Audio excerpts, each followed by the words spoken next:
E aí agora a gente finaliza então com o nosso momento fofinho, que é uma coisa que eu resolvi colocar na live, tá? Porque eu achei muito legal, muito legal. Que é um vídeo de um menino chamado Davi. E ele adora biologia, ele adora animal. E ele meio que se comoveu quando ele soube da informação que o louva-a-Deus, depois do acasalamento, a fêmea acaba se alimentando do macho. Então eu vou colocar o vídeo aqui para vocês verem.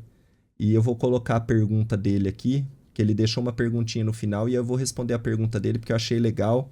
E espero que ele consiga ver esse vídeo, que ele consiga ver a resposta que eu coloquei. Deixa eu colocar aqui para vocês acompanharem, ó. Vamos ver junto esse vídeo aqui. A fêmea do louva-a-Deus matou o louva-a-Deus depois do acasalamento e você ficou triste com isso? Você quer saber por que isso acontece? Vocês têm que me ajudar com essa. Ele perguntou pra Alexa. Alexa? Não soube responder. Parece que eu louvo a Deus com o meu conhecimento dela. Uma criança triste porque... com saudade do louva-a-Deus. Né? Mas tem os bebezinhos lá. Né? Ficaram os bebezinhos. O outro não nasceu prematuro demais. Mas tem dois lá. Tem dois bebês lá na goiabeira. Meu filho, você não pode namorar? Por quê? Ele não pode namorar. Porque a fêmea come o macho. Você precisa mais aqui. Fez cócegas.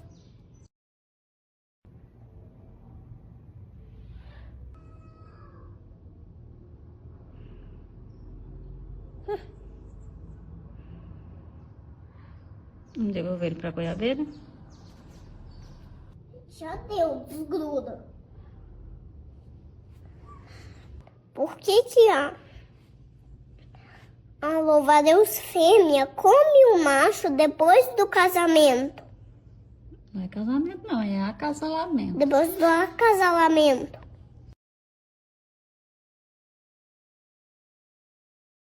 Esse foi o vídeo do Davi. Tadinho, ele ficou bem triste, né? Com a notícia de que a fêmea come o macho depois do acasalamento.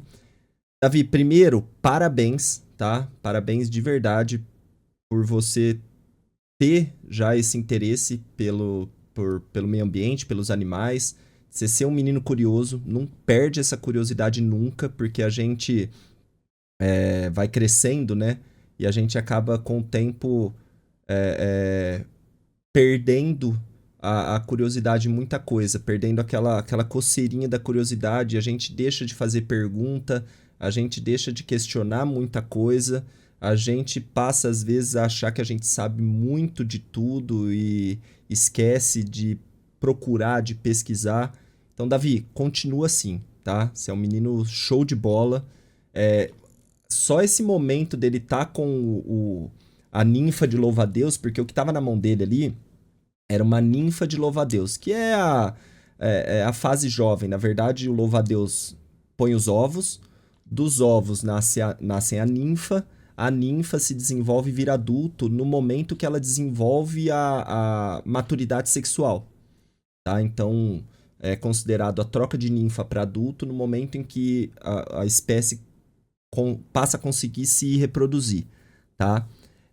Esses animais são chamados de hemimetábolos, então eles passam por uma metamorfose parcial, não é completa, porque não passa por fase larval, já nasce do ovo a ninfa vira adulto, e é o esquema do louva-a-Deus, tá? Então ele tá com essa fase de ninfa, primeiro, sem ter medo do animal, colocou o animal de volta lá na árvore, o animal andou, em momento nenhum ele apertou o animal, em momento nenhum ele pegou o animal na mão, oferecendo risco de machucar o animal. Então, muito legal a atitude dele. Só tem que tomar cuidado, Davi, pra às vezes não acabar pegando algum animal venenoso, animal que vai te pôr em risco, tá? Então eu sempre falo isso. É legal criança pegar bicho na mão? Depende. Se for supervisionada e souber que tá pegando um animal que não tem risco nenhum, agora o perigo é você ficar incentivando a criança a pegar animal na mão e de repente ela vai ver uma aranha, vai ver um escorpião e às vezes não perceber a diferença ou não perceber o perigo e querer pegar um animal desse na mão. E aí acontecem os acidentes, tá? Então, é legal incentivar, mas tem que tomar muito cuidado, tem que ter supervisão para acabar não dando acidente com isso, tá? Mas beleza. Então, uma super atitude e eu tenho certeza que acabou de nascer mais um biólogo no mundo aí, tá? A legendinha do vídeo ainda colocou... e nesse momento morre um biólogo. Eu acho que é o contrário. Eu acho que nasce um biólogo, porque se ele tá com essa dúvida e ele tá querendo a resposta, significa que ele tá interessado e cada vez mais ele vai se interessar, tá? Por isso. Mas, enfim, tá? Deixa eu responder o porquê que a fêmea se alimenta do macho depois do acasalamento. Isso acontece em diversas espécies. Tem a viúva negra que faz isso, outros insetos, aracnídeos, desculpa, que faz isso, e até outros insetos que fazem isso também. Além de ser um comportamento de canibalismo, né, que é chamado de canibalismo, é uma relação ecológica que existe o canibalismo, e o canibalismo não significa somente comer indivíduos adultos da mesma espécie. Você tem besouros, por exemplo, que eles se alimentam... quando tem a postura dos ovos, os primeiros filhotes que vão eclodindo dos ovos, eles vão se alimentando dos ovos que ainda não eclodiram. As primeiras larvas, né? Estágios larvais. Então, é um canibalismo. É um caso de canibalismo. Apesar de ser uma larva comendo ovo que ainda não eclodiu, é a mesma espécie. Então, é um caso de canibalismo.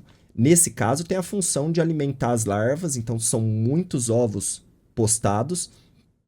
E aí, tem a função de alimentar as larvas para garantir que a maior quantidade delas consiga chegar forte à fase de metamorfose, né? De troca de larva para pupa e depois para adulto.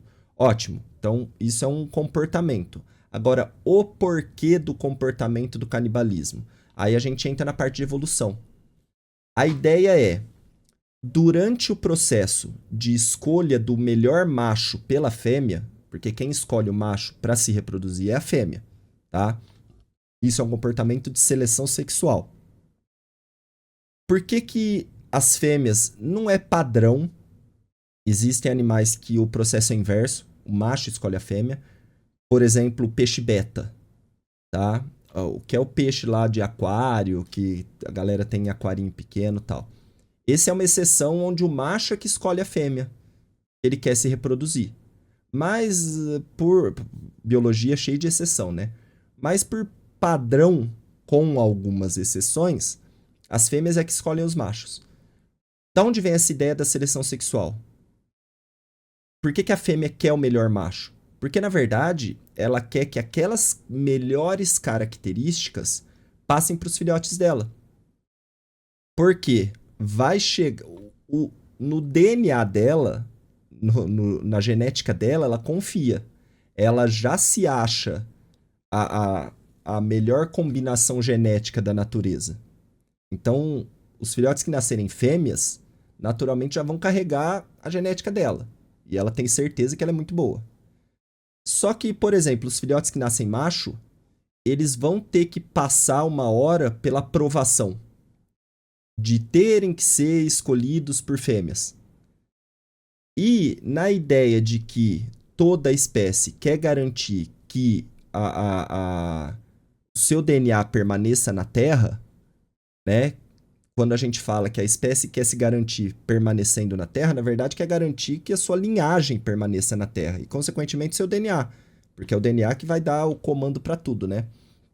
Na ideia de garantir que a sua linhagem permaneça, esse animal precisa também garantir que os filhotes machos que um dia vão ser escolhidos por fêmeas tenham também as melhores características. Então, por isso que a fêmea vai atrás do melhor. Só que no caso do louva-a-Deus, o que acaba acontecendo? A fêmea vai atrás do melhor, só que ela não quer que nenhuma outra fêmea tenha filhote com ele. Porque ela já, pra ela já escolheu o melhor. ela já fez uma decisão dentre várias opções que ela tinha, às vezes nem tantas assim, mas ela já fez uma escolha dentro das opções e ela já escolheu melhor. Ou seja, eu quero só que os meus filhotes sejam os melhores. Eu não vou deixar esse macho acasalar com outra fêmea para futuramente gerar competição para os meus filhotes. Eles que têm que se dar bem. Então, se alimentar tem duas funções. Garantir que outra fêmea não copule com esse macho e não gere competição para os próprios filhotes. E, ao mesmo tempo, gerar esse monte de ovo com esse monte de filhote gasta energia. No momento da reprodução, se ela terminar a reprodução, vai cada um pro seu canto, e ela tiver que sair para procurar alimento, antes de acontecer a postura dos ovos, a chance dela ser predada e ela não conseguir fazer a postura desses ovos é muito alta. Então, o que é melhor? Eu fico quieta aqui na minha, onde eu não estou correndo risco de ser predada. Eu já garanto nutrientes para que eu consiga desenvolver meus ovos e meus filhotes, me alimentando desse macho. Então, eu garanto que eu vou ter pelo menos alguns dias aí de margem para eu não precisar me expor e eu não precisar correr o risco de virar comida até que eu consiga fazer a postura desses ovos.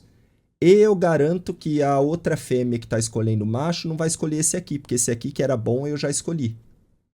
Então, realmente, é uma questão de autopreservação, sobrevivência e garantia de boas cargas genéticas para os filhotes e que eles não tenham competição.